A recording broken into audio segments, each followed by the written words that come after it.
from time to time I say to myself that maybe I should write a book at some point, because I've been around in martial arts for, what is it, 39 years soon, and been training quite a lot, and I guess came somewhere and have lots of thoughts. Much of it you can find it, of course, in videos, but writing a book maybe would be like the big thing to do at some point.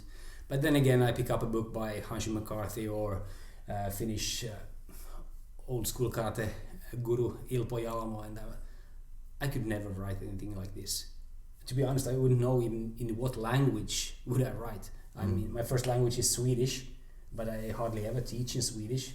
My martial arts language is Finnish or English, but my Finnish, my English is not on a level that I could actually write a book. But you should write one. How about that? How about if we write together? Yeah, especially with a bottle of whiskey and.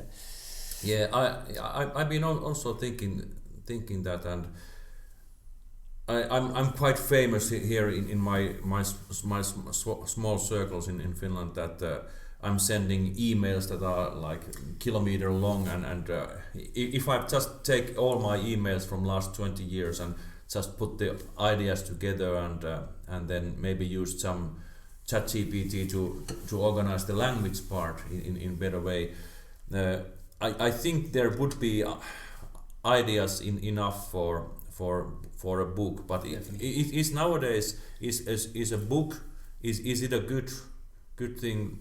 Should we do something else? Should it be a series of blogs? And I don't know, are all of these ideas, are these actually quite separate ideas? So like Karate Tree is a separate idea. So I don't know, will there be a nice kind of theme in a whole book? So I agree that I should somehow put put it together, but what's the form? And I think it's exactly the same thing with you, that you have separate ideas. You are developing a lot of stuff.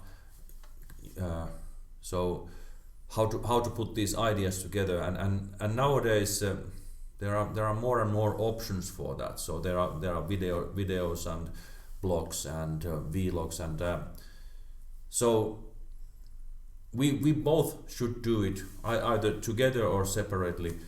But what's the correct form? Well, this is one form. What we are talking here, of course, these would also be in then this book. But is the book correct answer for that or not? True.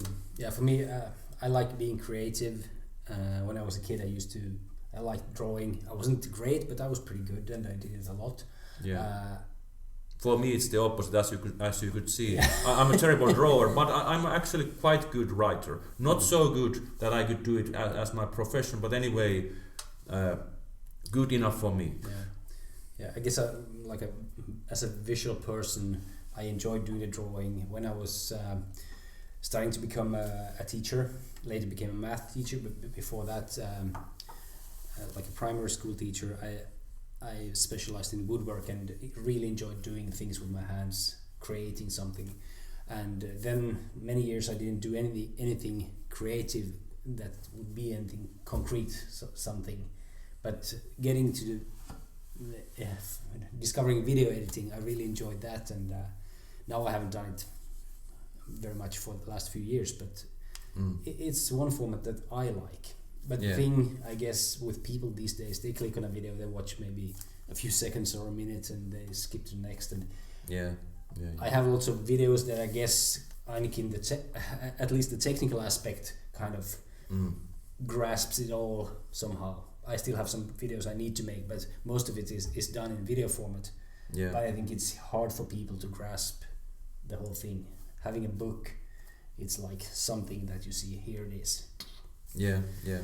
And I have also somehow feeling that our way of thinking is a little bit different. So for me, if I think something, I actually need to write it down, because writing it down will at the same time stimulate my brain. So when I'm writing these kilometer long emails, and it's a process that supports my thinking, and I just need to write it down either manually or then with computer. But I think your way is somehow different. You are kind of playing with the thoughts in your mind, and sometimes it's even when we have been kind of developing Finnish Koryutsinoni karate further on and stuff like this, still when even we have been working together and figuring out these things, still I feel that the process is still not finished in your head, so then you are not actually saying it. You only say when everything is ready. Yeah. But for me it's the opposite. I need to make it ready. I need to say it aloud. I need to write it down. So I think you are kind of a introvert in that way, that you want to also that way. or you might be an artist. Like artists like to do the painting and they need to be ready before they publish. Yeah. But I'm more like, hey, here is my first draft. How about this? Yeah. Also, of course, with the drills and stuff, I train them, but that's like within a small group with my closest students. Yeah, and but that's more like technical. But why you develop those, or how do you develop those, or to which direction, or what are you actually aiming for with these? So of course you give technical information, but not so much about the direction and motivational information. Of course, you give that when you are ready. Yeah. But not on the process. Yeah. There's also the side of it, because I might not explain so much why and what's behind everything. But you've been finding lots of things in my drills that I didn't even know existed. Yeah. And it's great. And I think it happens in martial arts all the time. We look at an old kata and we find things. Yeah. Or try to find things that weren't actually originally there.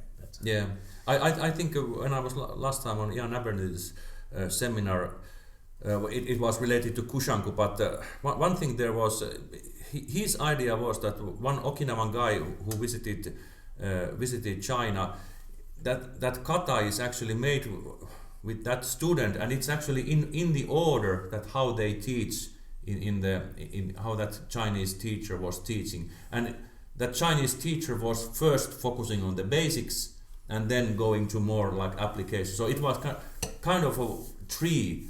I don't know is Jan Abernethy's is his thinking right or wrong, but anyway it was nice that in one kata you could actually have this tree with first the trunk and then more kind of fine-tuned applications as branches. Yeah, it's possible. Yeah, we'll never know, but yeah.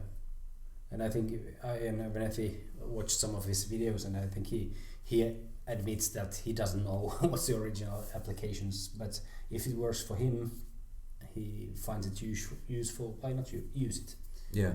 As for me, like I said, I'm not a historian. I'm not that interested in the history, and I don't see any point really repeating, at least not from a fighting or from a pedagogical point of view, to do something just because they did it 200 years ago.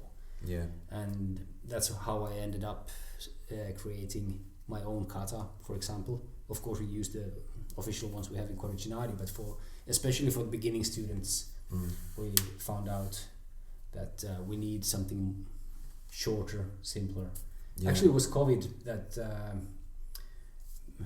at some point we realized we need some kata that are, first of all, shorter for the beginning students, because during COVID times everybody had to do basics, solo exercises, and so I made like this really simple Kihon Sho, which is just the basic blocks, so to speak. But of course you can apply them in a good way, so it's functional.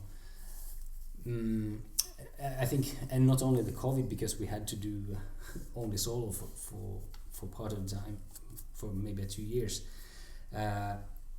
Today's, especially young people, and I think we can see it in ourselves, the attention span is not what it used to be. Yeah. It needs to be more fast paced. So the classical kata are many of them are very long, and of course we need to have them as a challenge for those who have been training for a longer time, and as a resource for how you can use your body.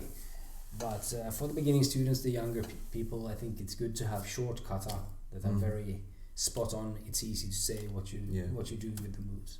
And to be honest, focusing on the essential basics there.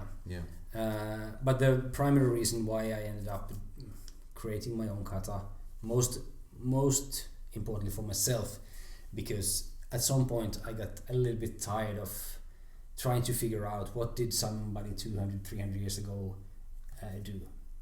I mean, we've been training for a long time, and probably with more variation, more information input than any masters back then. So we have the knowledge, and trying to guess what they were doing felt a bit, not so motivating. So doing kata, creating a kata myself, then I can say that I know what these moves mean, and it's easy for me to visualize it because the solo exercise is exactly the same as with a two-person drill. So I guess it's what's I know now. I think now you are actually exactly on the point, on the point.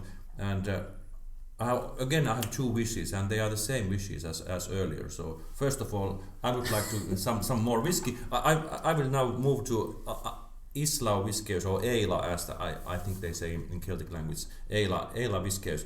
And I want to draw a picture related to what you actually said here. And in the meantime, I'll show you the back of my shirt. Let's see.